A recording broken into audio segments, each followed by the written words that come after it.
Hi, and welcome to Real Life with Jenny. Grab your favorite beverage and a drink, and we'll get started. My name is Jenny Sanaparatna, and today I'm drinking Irish breakfast tea, and I'm having a small mandarin orange. Well, let's get real.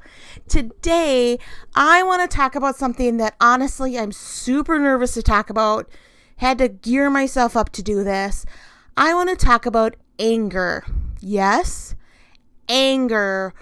Steam coming out of your ears, mad as a hornet, whatever kind of saying that you say, anger. So when I started thinking about anger, maybe I don't have to think about it, maybe I'm experiencing it. I thought about the movie Inside Out and how if you haven't seen the movie Inside Out, okay, I'm really sorry. It's a really fun little animated movie. And it's really about all the emotions that we have as people. And there's one person, her name is Joy, and we all love Joy, don't we? We love her as a character. We love her in part of our lives. Like, we love Joy. Joy is what we strive for and who we are and But there's a character that's sadness and there's a character that's anger. And those two characters are part of our lives. We have sadness, we have anger. And so I just kind of want to broach that subject because it's something I've been dealing with personally. So I asked my husband, what do you think of when you think of anger? You never know what's going to come out of people's mouths when you ask that question. And my husband said, I think of Jesus flipping over the tables at the temple because he was angry, because they were doing things that were not supposed to be done in the temple. And he had this righteous anger, and Jesus went without sin. So I was like, oh, that's really good, because quite often as Christians, we think anger equals sin. Imperfection equals sin, right? But I think that not only does the movie tell us we have all of the emotions, we also as humans make mistakes and we're imperfect people. And anger is one of those things that we're a little afraid to admit that we have. It's something that we hide. It's something we don't talk a lot about. It's something that's normally preached on, and it is all the Bible verses are like, get rid of your anger. And yes, there are a lot of Bible verses that say get rid of your anger and stay away from short-tempered friends and keep calm people in your life. Oh, that's good advice.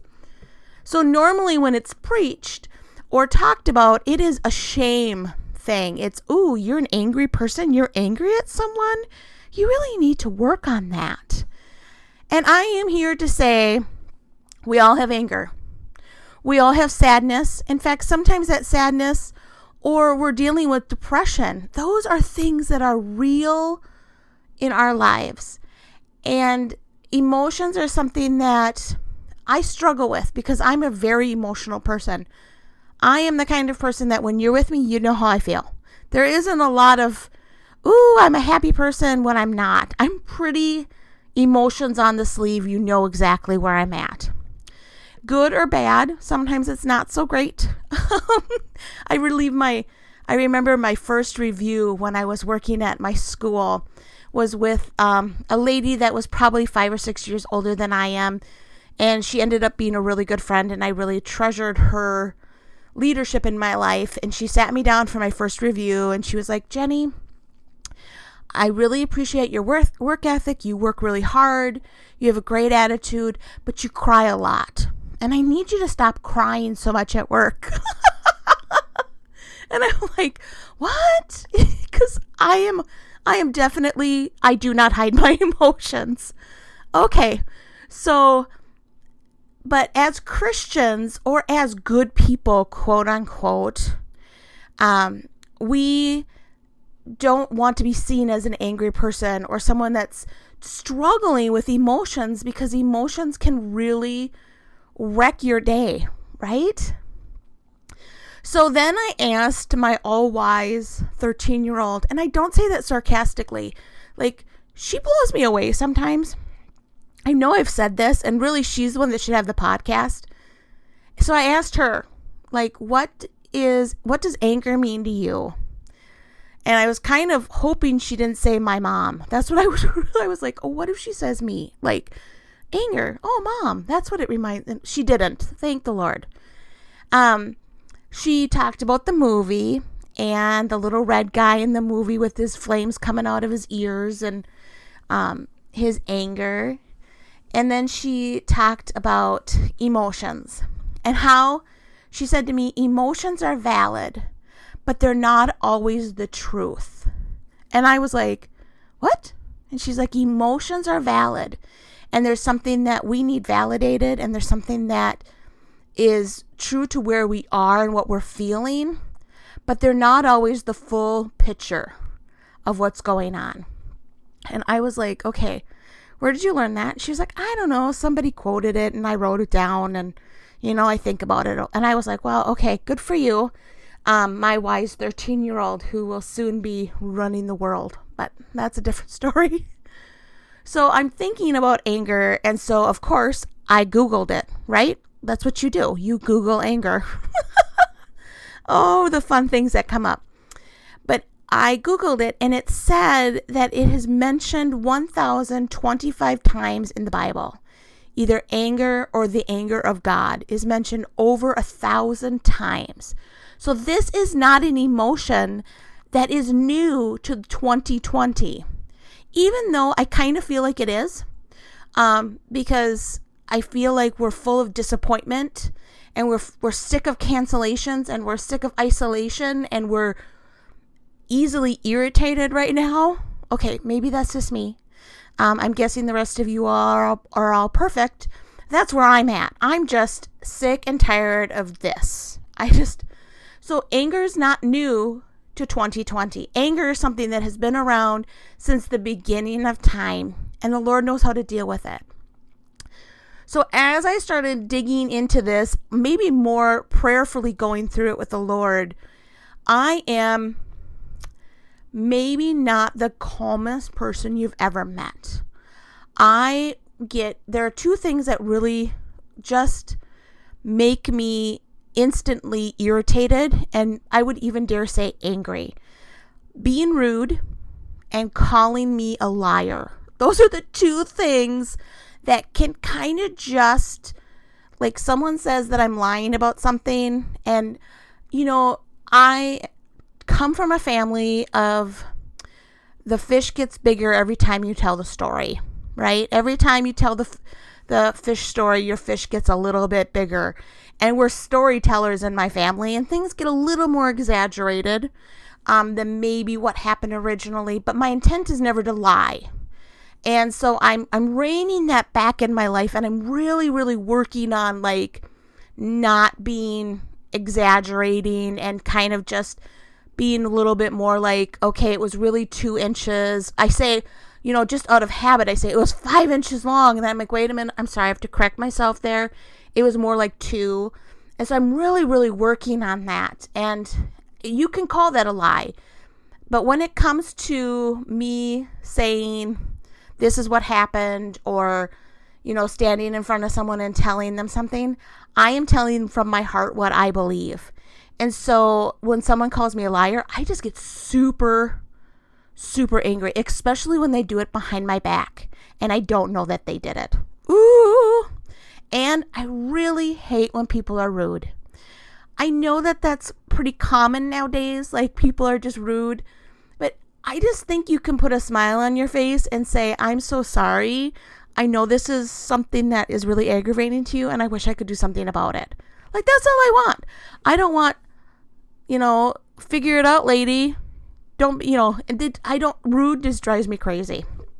Anyway, so the other day we are driving down the road and I see this cute little farmer's market and I pulled off. So my daughter and I were together and we just started walking around and there were quite a few people just kind of milling around and it wasn't open yet. I noticed the hours.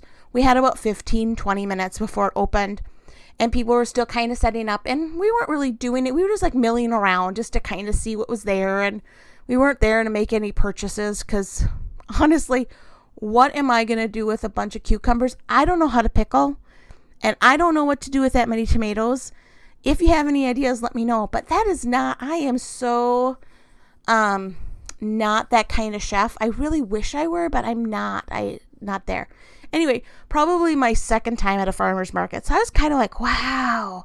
I was showing my daughter, like, here are fruits and vegetables you've never seen before. It's kind of embarrassing to admit that, but that's okay. And this lady was at a booth, and she just started, like, yelling at us and saying, you can't be here. I'm not going to serve you because you're here early. And just kind of went off. And I was taken back because what I felt like she was saying was, hey, can't you read the sign, you moron? Get out of here. And maybe that's what she was saying. And I just got super aggravated. In fact, I got angry. Yes, I just said it. I got really angry. And I turned to her and I said, okay, see you later. And then I said, you know what? Never mind. You won't see me again. And we left and we got in our car. And yeah, that was rude. On my end, it was rude. And so we got in the car and I am steaming. My poor little daughter, who is so calm in life, she doesn't like get angry at a lot of things. She's a lot like my husband, just so even keeled and just, life, and I'm like, steam coming out of my ears. So we get in the car and I'm wanting her to be angry with me because we were rudely treated. And she's kind of like, yeah, Mom, okay. And so we're going down the road and I just went, okay, Lord, I need you to take this anger from me. And I took a couple deep breaths and I just said, Lord, I need your peace so I can move on with my day. And I really felt like, okay, I cannot allow this anger to destroy my day, which is something that we don't normally take the moment to do. Okay, maybe all of you do because you're much more mature when it comes to being angry or sad or depressed. I tend to want someone else to get angry with me. Okay, maybe just me. But it was that moment. And I remembered what God told me at the beginning of this year, at the beginning of 2020. Every year we, as a family, look for a word that we really feel like the Lord is saying about the upcoming year. And my husband felt like he heard accelerate and that we would accelerate as a family. And I was like, yeah, great word. Not the word I'm looking for. I have my foot all the way down on the gas anyway. I'm so busy. I cannot imagine life getting any crazier and going any faster. I'm going to ask the Lord for my own personal word this year. Yeah, I did that. And God gave me the word peace. And I have gone back to that more times than I can even mention to you that my word is peace, because peace makes no sense right now. Because there is nothing that makes sense around me. I am looking around and finances are crumbling and relationships are crumbling and society is crumbling. And I'm like, Lord, it's really hard to have peace when there is no security. Everything I found security in is gone. And the Lord reminds me that He is my peace. And He is the one that helps me through day by day. And so that's what I was praying for at that moment. Lord, I want your peace. And I was thinking about anger, and God said, my peace takes care of your anger. And I was like, oh man, I kind of thought that'd be joy. Like joy would take care of my anger. And then it was like, no, really, the thing that takes care of my anger and helps me calm and let it go. Because it's not necessarily that I need to calm down. Because I'm not normally steam coming on my ears for more than a second or two. Okay, maybe a couple times it's been that way. But really, it's the peace of God that is the opposite of anger. And so there's the Bible verse, and the thing we've always heard, for at least I have all of my life, don't let the sun go down on your anger. And that has been something that has been, okay, I said that twice, but that's okay. You love me anyway. That verse has been something I have lived with in condemnation. That if I haven't figured out how to have peace or how to not be angry at someone by the time the sun goes down, I'm a horrible person and I need to ask for forgiveness from God. And it's something that I've been struggling with since I got laid off, because I have some anger there. And then I feel like I deal with it. And I feel like, okay, I'm good.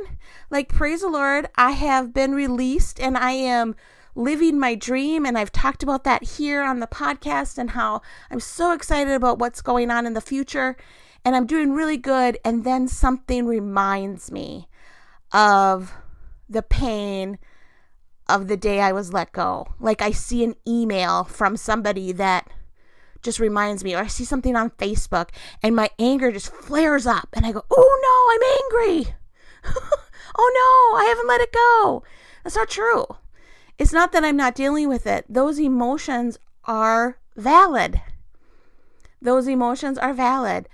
But that anger is for that moment, not something I need to stew in. This is something I need to go, God, feeling overwhelmed about this. That Facebook post made me feel really upset and reminded me of my loss. And I'm gonna sit in your peace and believe that you are in control.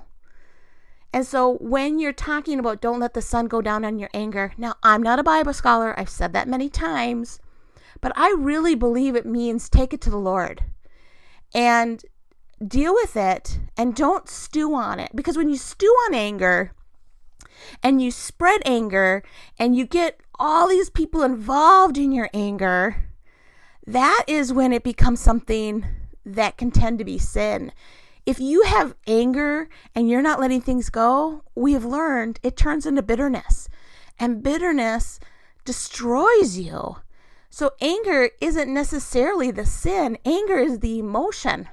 Anger is a valid feeling left out, feeling an injustice. I see that email and I'm like, I feel like there's no justice here, And then I'm like, okay, no, you know what? The Lord is bringing me past that. And I need to take those breaths and go, okay, God, I'm trying to remember you're in control.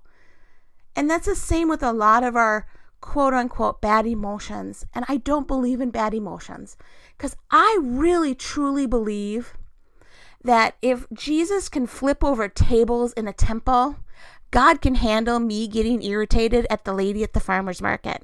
He can handle my emotions. He loves me no matter what emotions I have. If I am in the depths of despair and I'm depressed, that does not mean that God's like, snap out of it. Once you have joy, I'll love you. That's not how God works. God loves us no matter what our emotions are, and He can handle them. And He can handle you bringing them to Him and saying, Lord, I'm really angry. Do you see what's happening right now? This is not fair, and I'm really frustrated. And He can handle even maybe harsher words than that. I have had those words with the Lord and said, Lord, I feel alone and I feel stressed and I'm feeling overwhelmed. And He's saying, you don't have to be. I am here and I can be your peace despite your circumstances. I can be your peace beyond circumstances. So I'm going to close with this. I was talking a little bit earlier, listening to a song with my family, and it's The Hills and Valleys by, now I don't remember his name, but he's fabulous. I saw him in concert before this whole thing started.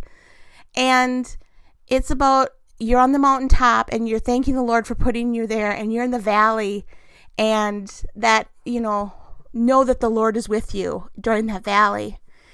And I remember hearing that song for the first time. And I was like, Lord, thank you for my mountaintop. I am at the top and I am thanking you for where I'm at. And right now I'm no longer at that mountaintop. I'm in that valley. And I think a lot of us in 2020 started out at the mountaintops and ended up in a valley and going, okay, Lord, you said you were here, right? Where you're here. You're in this valley with me, right? And every time I hear that song, I get a little upset.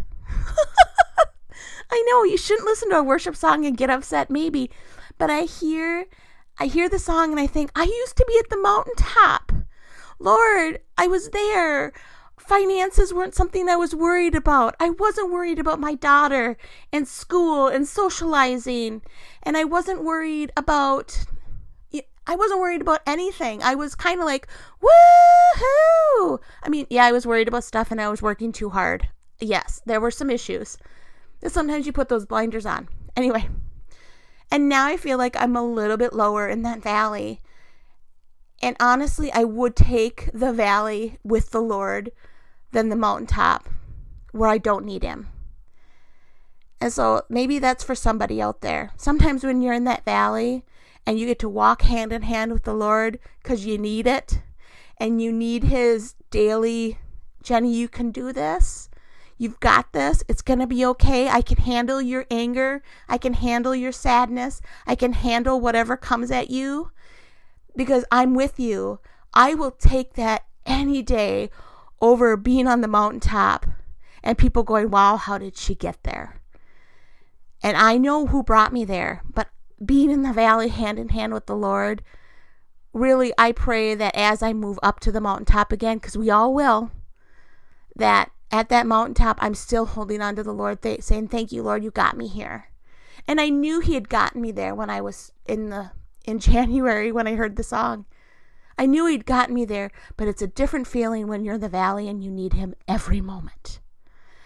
So, here's what I want you to do this next week. And I know this is a lot to ask of you. I really want you to give those emotions to the Lord this week.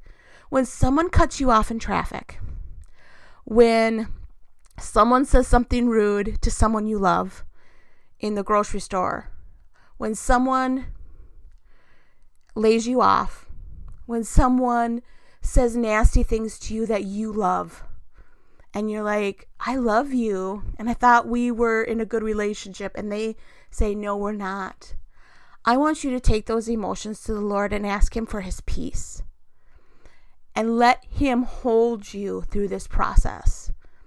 And it may just be a minute, it may be a week, that you really need to continually give it away.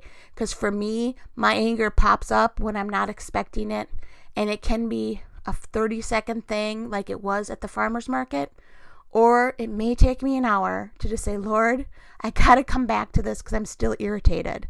Please take it from me and give me your peace instead. I don't want to carry this. He says our burden is light. And I really believe that because I feel like when I'm overwhelmed after an hour because of something that made me really agitated or angry, that the Lord can carry that for me and give me peace instead. And it doesn't always happen right away, but is it continually going back and saying, Lord, I trust that your peace can take me through this. Well, that's all I have for today. I really hope you enjoyed it. And I want to hear from you. First of all, I'm going to ask you something. Would you please share this with a friend? If you enjoy this at all, would you share it with somebody? Share it on social media. I would really love that. That would be kind of a really exciting thing for me. Anyway, neither here nor there. You can connect with me at christconnection.cc/Jen. My email's on there. There's ways to get in contact with me. Or you can find me on Real Life with Jenny. It's a place that I go and I try to share things and just kind of building a tribe that we all feel like life is not perfect, but we're working for the person that is perfect, who is the Lord. So you all have a great day. God bless, and we'll talk to you all soon.